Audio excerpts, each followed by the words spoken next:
Darshan శరణ్యకి phone చేస్తూ ఉంటాడు. Phone వస్తూ ఉండటంతో టెన్షన్ పడుతూ శరణ్య చేతులు వణికిపోతూ ఉంటాయి. ఫోన్ లిఫ్ట్ చేయాలంటే చాలా భయపడుతూ ఉంటుంది.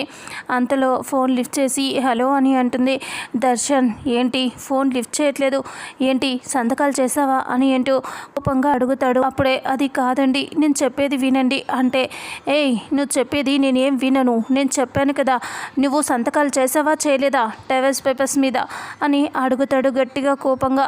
లేదండి చేయలేదండి అని అంటూ శరణ్య అంటుంది. అలా అనేసరికి ఇక అప్పుడే దర్శన్ ఇలా అంటాడు, చెయ్యమని చెప్పాను కదా, రేపటిలోపు సంతకం చెయ్యి, ఏం చేస్తానో నాకే తెలీదు అని ఫోన్ పెట్టేస్తాడు దర్శన్.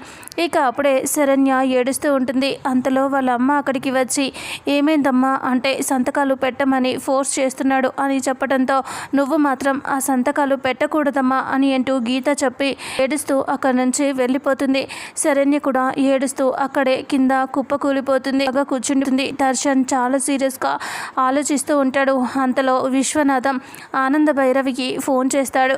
ఫోన్ చేయగానే అన్నయ్య చెప్పండి అన్నయ్య అని అంటూ అడగటంతో ఇక అప్పుడే ఇలా అంటూ ఉంటాడు విశ్వనాథం, అమ్మ ఆనంద భైరవి మన చెల్లమ్మ దర్శన్ విడాకుల పేపర్స్ పంపించాడమ్మా శరణ్యకి అని చెప్పడంతో, ఏమంటున్నారన్నయ్య అని అంటే, అవునమ్మా విడాకుల పేపర్స్ పంపించాడు, సంతకం చేసి పంపించమని చెప్పాడు, ఇద్దరు చెరో వైపు ప్రయాణం చేయాలి అనుకుంటున్నారు అనేసి విశ్వనాథం చెప్తూ ఉంటే ఆనంద షాక్ అయిపోతుంది. ఇక ఇంతటితో రేపు రాబోయే ఎపిసోడ్ ఎండ్ అవుతుంది.